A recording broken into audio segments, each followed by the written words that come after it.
महाप्रभु जगन्नाथ जी को नृत्य बहुत प्रिय है देखना, और उसमें भी जो यहाँ की कला प्रमुख जो नृत्य होता है, उस नृत्य को देख करके तो महाप्रभु जी बड़े आनंदित हो जाते हैं। रथ जब चलता है ठाकुर जी का, सब पंडा पुजारी रहेंगे, सब लोग रहेंगे, लेकिन नृत्य जरूर चल रहा होगा, या तो रथ के आगे पीछे इधर उधर कहीं ना कहीं नृत्य चलता रहता है। ठाकुर जी नृत्य दर्शन करते हैं।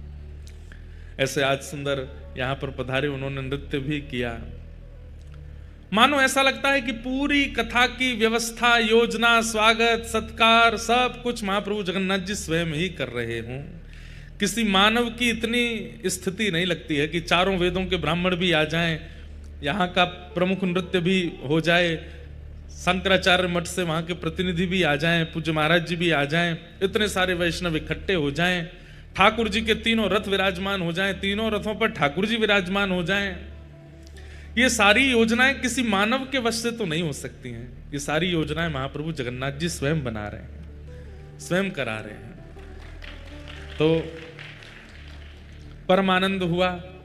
महाप्रभु जगन्नाथ जी ने जगन्नाथपुरी बुलाया है, और इसका पूरा श्रेय जाता है हमारे सारस्वत परिवार को, जो कि गंगानगर राजस्थान से यहाँ पधारे हैं। एक बार इनके लिए जोरदार करतल ध्वनि। देखिए, हमको बहुमान करने में बहुत डर लगता है कि कहीं सामने वाले में अभिमान ना आ जाए, लेकिन हम बहुमान उसी का करते हैं जिसको हमें पता है कि इसको मान नहीं होगा। तो जो हमारा ये परिवार है, इन्होंने संकल्प तो लिया है कि हर तीर्थ में कथा करानी है।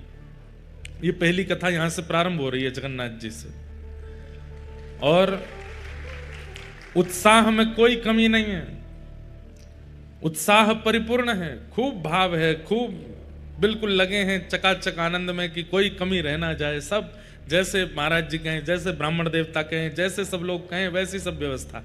एक होता है ना कि हम कथा करा रहे हैं, हम जैसे चाहेंगे वैसे होगा, नहीं, जैसे हमारे ब्राह्मण देवता चाहेंगे, जैसे संत जन चाहेंगे, जैसे महाराज जी चाहेंगे वैसे होगा। हमारी कोई इच्छा नहीं है। और वास्तविक में यही, ऐसी ही कथाएं कहने में, सुनने में और करने में सुख मिलता है, जहां पर पूर्ण समर्पण कर दिया जाए ठाकुर जी के सन्मुख कि आप करो। ये पूरा जो पंडाल है कितना सुंदर रूप से बनाया गया, पूरे ऊपर यहाँ की कलाएं छापी गई हैं, पीछे ठाकुर जी के तीनों रथ विराजमान हुए। श्री जगन्नाथ महाप्रभु जिस रथ में विराजमान होते हैं उस रथ को नंदी घोष रथ कहते हैं।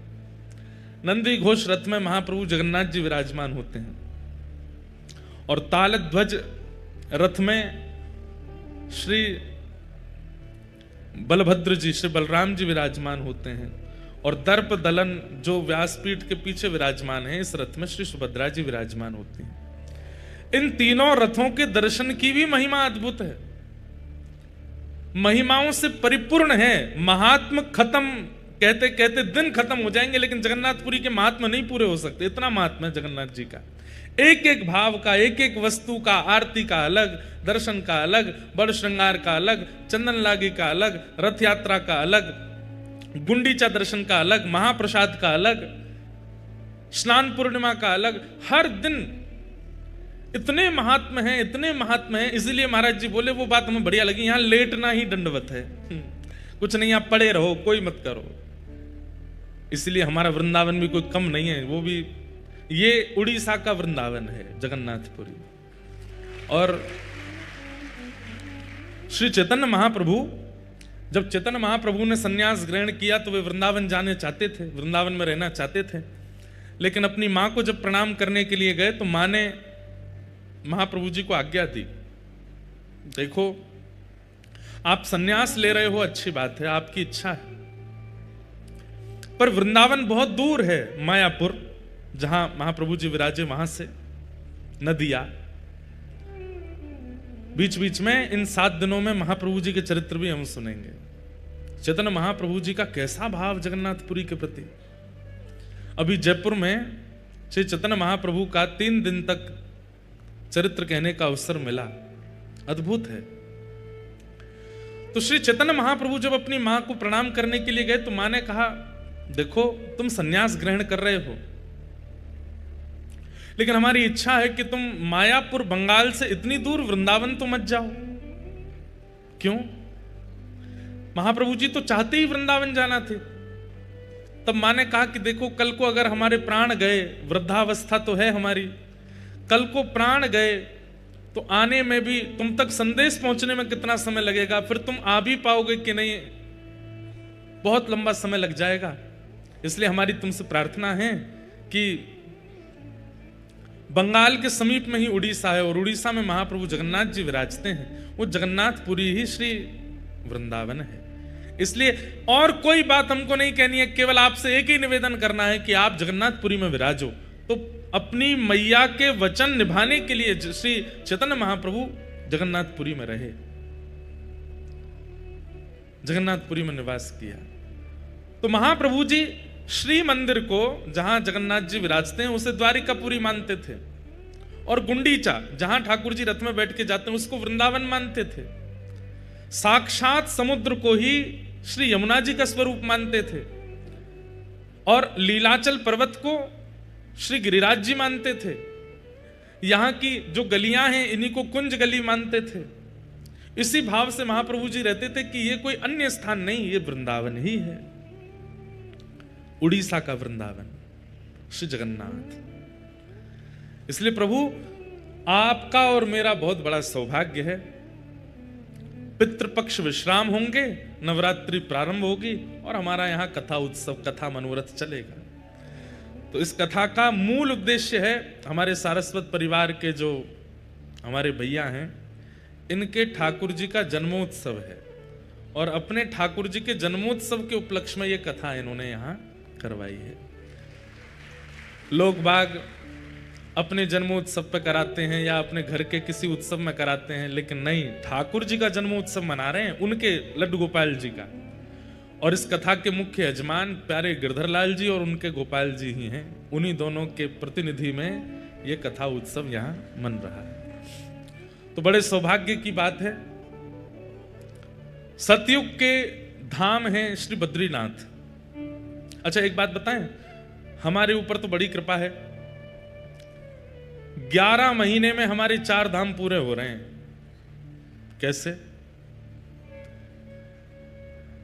बीते हुए साल के दिसंबर में रामेश्वरम में कथा हुई, इस साल के प्रारंभ में जनवरी में द्वारिका में कथा हुई, अब जगन्नाथपुरी में हो रही है, अक्टूबर में बद्रीनाथ में होगी। 4 धाम हमारे एक साल भी नहीं होंगे पूरे, उसमें 4 धाम हो जाएंगे, कथाएं पूरी हो जाएंगी। तो रामेश्वरम, द्वारिका, अब जगन्नाथपुरी, और अक्टूबर में जाएंगे बद्रीनाथ। आप सब लोग भी वहां पधारिएगा। वहां श्रीमद् भागवत के 11 स्कंद पर कथा होगी, कृष्ण उद्धव संवाद। तो सतयुग के जो धाम हैं वो हैं श्री बद्रीनाथ धाम। सतयुग में भगवत प्राप्ति के लिए तपस्या आवश्यक है, इसलिए ठाकुर जी भी वहां तपस्या ही कर रहे हैं। तपस्या में बैठे हैं नारायण भगवान, नर नारायण दोनों विराजमान। त्रेता के ठाकुर जी हैं श्री रामेश्वरम। शैवों के लिए रामेश्वरम और वैष्णवों के लिए श्रीरंगम दक्षिण में विराजमान। त्रेता में यज्ञ की प्रधानता है। स्वयं प्रभु श्री राम ने जहां राम तीर्थ रामेश्वरम में बैठ करके यज्ञ किया और महादेव से प्रार्थना करते हुए सेतु बंध बनाया, ऐसे त्रेता के भगवान हुए श्री रामेश्वर भगवान। द्वापर के आराध्य देव हैं श्री द्वारिकाधीश। और द्वापर में यज्ञ की प्रधानता नहीं है, तप की प्रधानता नहीं है, ठाकुर जी की सेवा की प्रधानता है। इसलिए सेवा अद्भुत होती है। चकाचक राजभोग पाते हैं, बाल भोग पाते हैं, ब्यारू भोग पाते हैं, सुंदर श्रृंगार करते हैं, राजाधिराज महाराज बनकर के द्वारिका में ठाकुर जी बैठते हैं। तो सतयुग, त्रेता, द्वापर और कलयुग के भगवान हैं श्री जगन्नाथ महाप्रभु। इसलिए बंधुओं एक बात बोलें, कलयुग में व्यक्ति इतने पाप कर्म करता है। हम आप सब लोग जो इस पंडाल में बैठे हैं, हम लोग तो अपने गुरुजनों की कृपा से अपने धर्म का पालन करते हैं, कथा सुनते हैं, नाम जप करते हैं, तो हम तो फिर भी बहुत बचे, पर हमसे भी कुछ ना कुछ पाप बन ही जाता है। तो जो लोग बिल्कुल धर्म नहीं करते वो कितना पाप प्रतिदिन करते हैं। सतयुग त्रेता द्वापर में जो मनुष्य अपने जीवन काल में 2-4 बार पाप कर देता है, वो पाप तो हमसे हर घंटे बनते हैं इस कलिकाल में। पूरे जीवन में जो पाप बनता है सतयुग त्रेता द्वापर में, वो कलयुग के लोग हर दिन करते हैं। कैसे उद्धार होगा हमारा, कैसे कल्याण होगा हमारा? इसकी चिंता हुई महाप्रभु जगन्नाथ जी को। तब महाप्रभु जगन्नाथ जी ने अत्यंत सरल, अत्यंत सहज, अत्यंत दीन वत्सलता, अत्यंत भक्त वत्सलता धारण रूप करके महाप्रभु जगन्नाथ जी विराजे। इतनी सहज पापों की निवृत्ति जगन्नाथपुरी में कर दी है। महाप्रभु जगन्नाथ जी के महाप्रसाद का एक तिनका भी यदि व्यक्ति रोज पाता है, महाप्रसाद का एक तो सबसे बड़ी बात है, जगन्नाथपुरी में सब कुछ महा है। पूरी दुनिया में प्रसाद है, यहां पे महाप्रसाद। पूरी दुनिया में ठाकुर जी आजान बाहु हैं, यहां पे महाबाहु हैं। पूरी दुनिया में समुद्र नारायण हैं, लेकिन यहां पे महोदधि, यहां पे समुद्र भी महोदधि हैं। पूरी दुनिया में प्रभु हैं, यहां पे महाप्रभु, यहां सब कुछ महा है। श्री क्षेत्र में जैसे ही व्यक्ति प्रवेश करता है, जगन्नाथ जी के दर्शन की तो बात बहुत आगे है। जहां से श्री नील चक्र दिखाई देना प्रारंभ हो जाता है, नील चक्र दर्शन करते ही जन्म से लेकर अब तक जितने पाप हैं, नील चक्र के दर्शन से तुरंत सब पाप समाप्त हो जाते हैं। ये जगन्नाथपुरी। आप यहां भीतर आओगे, महाप्रसाद पाओगे, जगन्नाथ जी का दर्शन करोगे, रथ यात्रा का दर्शन करोगे, स्नान पूर्णिमा का दर्शन, वो तो बहुत आगे की बात है। जैसे ही भुवनेश्वर से, कटक से, जहां से भी आप आ रहे हो, बस एक चीज का ध्यान रखना है कि जब जगन्नाथपुरी आ रहे हो तो नेत्र खोल करके चारों तरफ देखते आओ। जैसे ही नील चक्र दूर से दिखाई दे जाते हैं, कम से कम 8-10 किलोमीटर दूर से ही महाप्रभु जगन्नाथ जी का शिखर दिख जाता है, और उसमें जो नील चक्र है, उस नील चक्र का केवल दर्शन कर लीजिए। उस दर्शन का ही इतना प्रभाव है कि जन्म से लेकर के अब तक जितने पाप किए हैं सब नष्ट हो जाते हैं। सोचो, जैसे नील चक्र देखा, हमारे पाप शून्य हो गए, 0, कुछ नहीं बचा अब हमारे अंदर। अब यहां रह करके जगन्नाथ जी दर्शन किए, महाप्रसाद पाया, यहां रह करके कथा सुन रहे हैं, महोदधि समुद्र में स्नान करेंगे। आज एकादशी है। स्कंद पुराण में कहते हैं और जगह एकादशी पर व्रत किया जाता है, लेकिन जगन्नाथपुरी में आकर के, अच्छा व्रत भी जो लोग नहीं करते और जगह रहने वाले, उनको भी निषेध कहा गया कि रोटी भले ही खा लेना, चावल तो बिल्कुल नहीं पाने हैं। लेकिन जगन्नाथपुरी का नियम है, यहां पर एकादशी के दिन आकंठ भोजन करना चाहिए, और उसमें भी क्या पाना चाहिए? महाप्रसाद पाना चाहिए, आकंठ। अच्छा एक बात और, कई लोग कहते हैं कि श्री जगन्नाथपुरी में एकादशी नियम होता ही नहीं, और अगर ये बहाना लगा करके होटल पे खा रहे हैं, बाहर कुछ भी खा रहे हैं, चाउमीन पिज्जा बर्गर उड़ा रहे हैं एकादशी के दिन, और कह रहे हैं कि यहां तो एकादशी होती नहीं, तो महापाप लगेगा। एकादशी के दिन केवल और केवल महाप्रसाद ही आप लोग पा सकते हैं। ठाकुर जी का अधरामृत पाने की आज्ञा है, बाहर का अपनी जीव के चटोरेपन के लिए कुछ खाने लग जाओगे तो अपराधी है भैया वो। इसलिए आज एकादशी है। आज हम सवेरे निकले बंबई से, कुछ नहीं पाए, केवल पानी पर रहे। यहां पहुंचे लगभग 12:30 बजे, महाप्रभु का प्रसाद आया। सबसे पहले वही और इतनी कृपा करते हैं महाप्रभु जी, मैं जब जब जगन्नाथपुरी आता हूं, अधिकतर मेरा आगमन एकादशी पर ही होता है, और एकादशी पर यहां महाप्रसाद पाने का अवसर प्राप्त होता है। एकादशी के दिन जितनी क्षमता है उससे ज्यादा पाना है, आकंठ पाना है। हाँ जय। जितनी खुराक है उससे अधिक पाने की आज्ञा करते हैं स्कंद पुराण में। ऐसे महाप्रभु जगन्नाथ जी की हम नगरी में आए हैं। बंधुओं, आज तो कथा हुई, शाम को 4:30 बज गए, सब लोग इधर देखो, पर कल से कथा का समय है सुबह 10 बजे से। 10 बजे से लेकर के 1 बजे तक का समय है कथा का। आप सब लोग उससे पूर्व ही बाल भोग आदि करके बिल्कुल चकाचक आनंद करके सब लोग आके बैठ जाना 10 बजे तक, और फिर 10 बजे से लेके 1 बजे तक हम लोग कथा श्रवण करेंगे।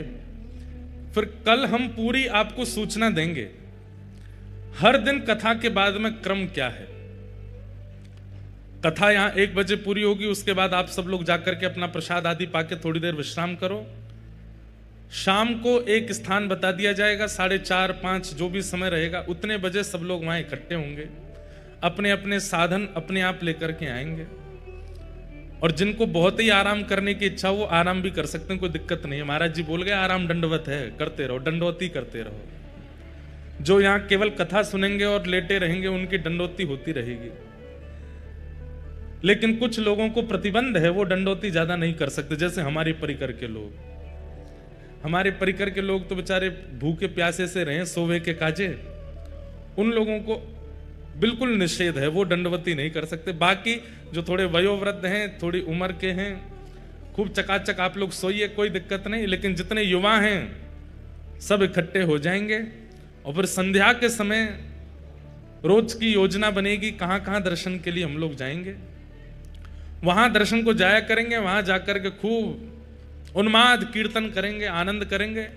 लौटते समय फिर महाप्रभु जगन्नाथ जी का दर्शन करते हुए अपने अपने कक्ष में सब लोग जाएंगे। हम आप लोगों के साथ में ही रहेंगे, तो ज्यादा खींचा तानी, फोटोग्राफी, सेल्फी वेल्फी करना मत। सब बिल्कुल ऐसे चलेंगे, बाल गोपाल चौर प्रचार प्रसार मंडल। हाँ बिल्कुल, जैसे ठाकुर जी की मंडली है वैसी मंडली बना करके हम लोग चलेंगे। तो आप लोग ये मत सोचना ये महाराज जी हैं, यूं ही सोचो हमारे सखा हैं, तो चकाचक वैसे ही चलना। अब वो कुछ 4 लोग घेर के चल रहे हैं, छुओ मत महाराज जी के, पाम मत पकड़ो, कोई खोंचा मार रहो, कोई बगलबंदी खींच रहो, ये सब मत करियो भैया। प्रेम से घूमेंगे, डोलेंगे, आनंद करेंगे।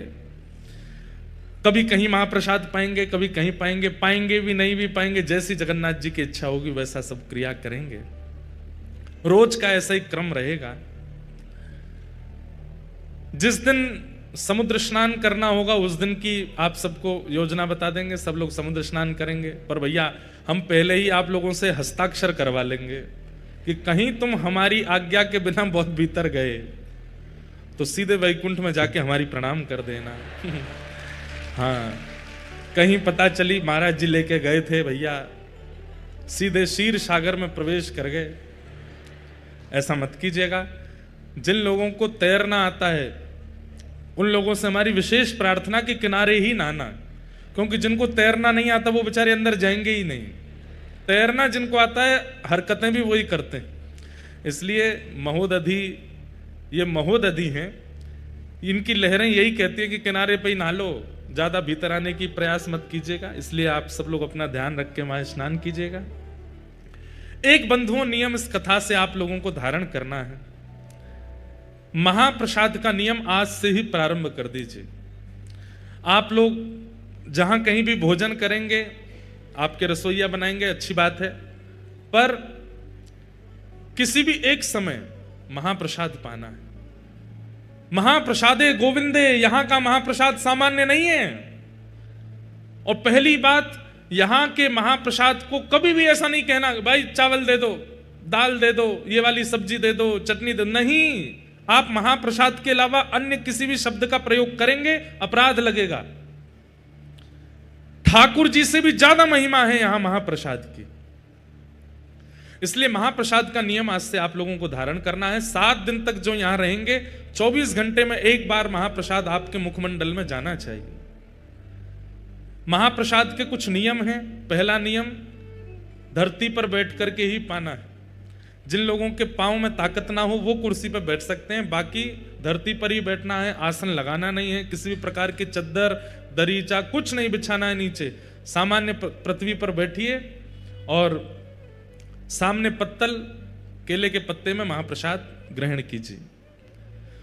दूसरा नियम, महाप्रसाद के प्रत्येक ग्रास को लेते समय यही मानना है कि श्री महाप्रभु जगन्नाथ जी ही मेरे अंतस्थ में, जैसे कथा में कानों से प्रवेश करते हैं, दर्शन में नेत्रों से प्रवेश करते हैं, ऐसे महाप्रसाद के रूप में मुख से प्रवेश कर रहे हैं, भीतर जा रहे हैं महाप्रभु जी।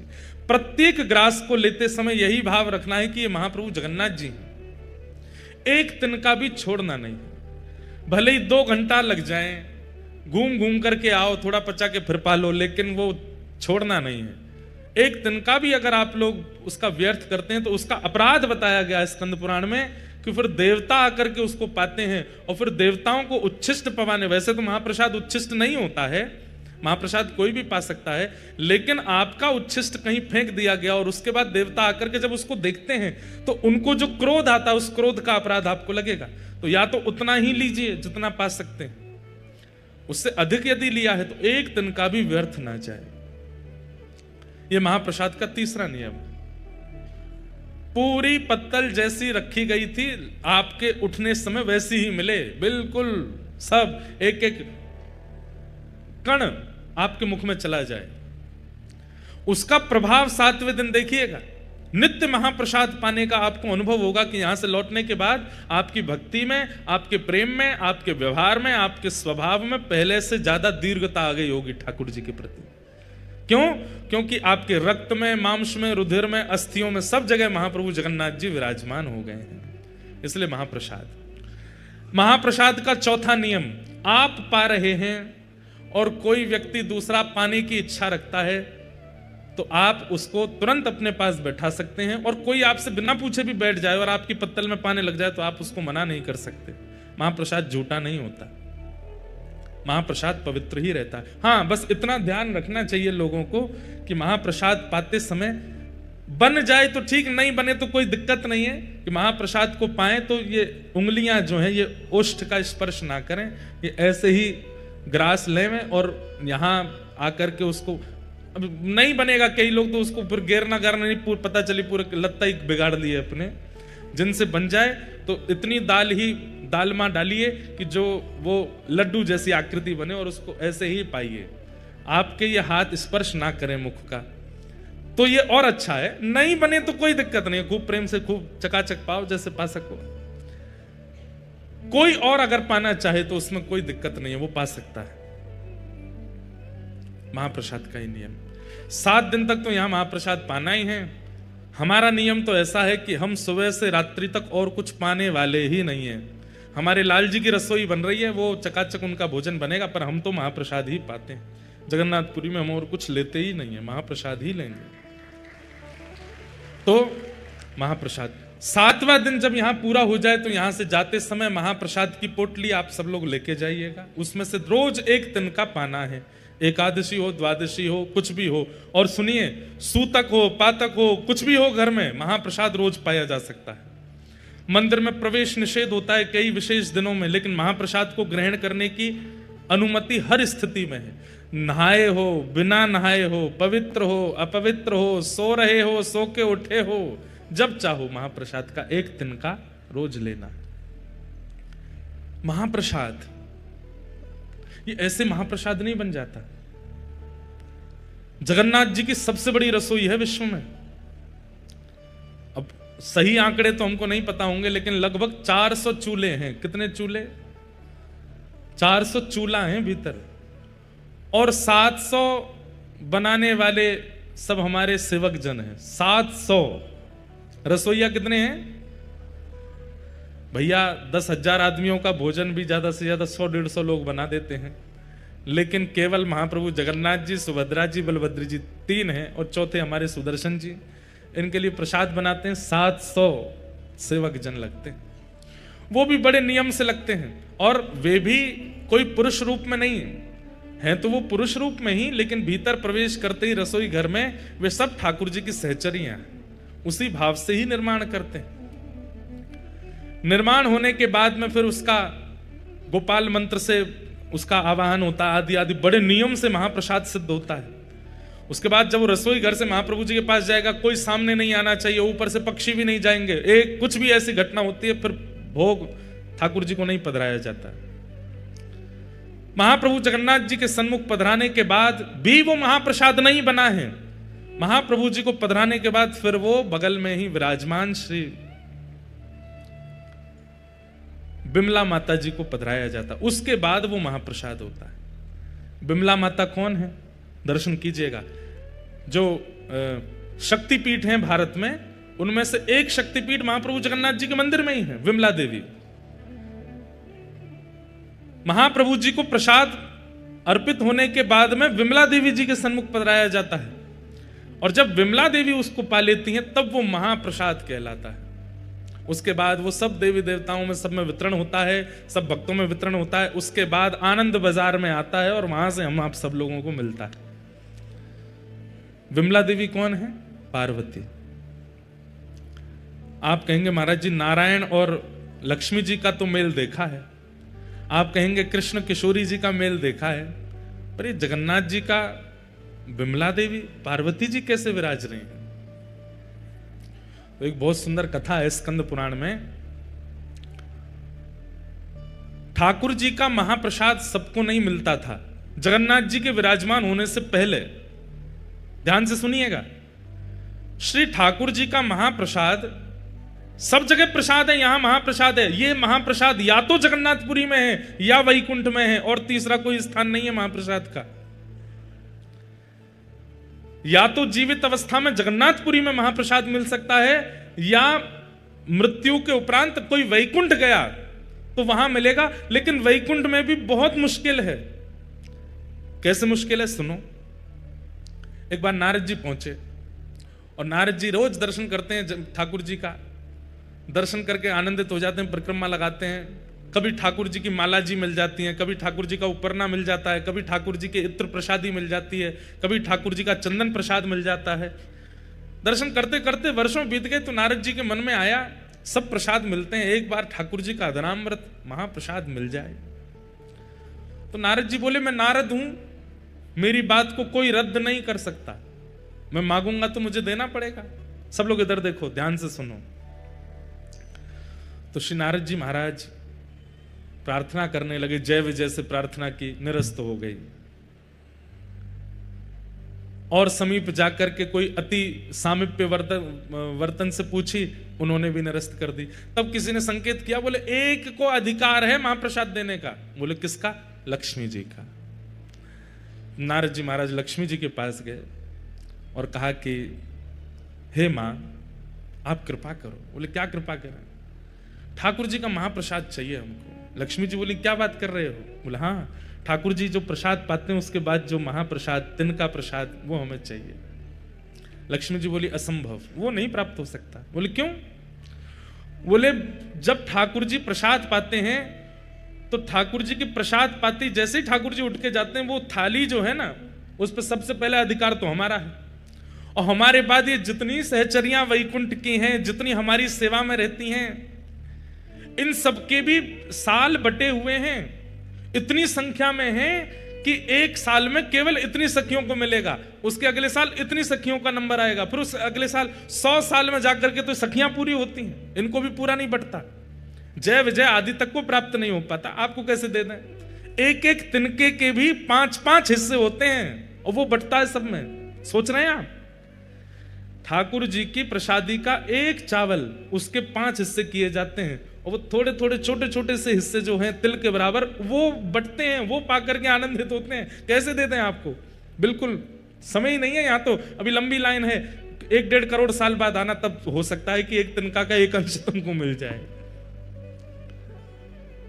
नारद जी महाराज बोले मुझ पर कृपा करो, इतना प्रतीक्षा नहीं कर सकता, एक बार महाप्रसाद पाना है।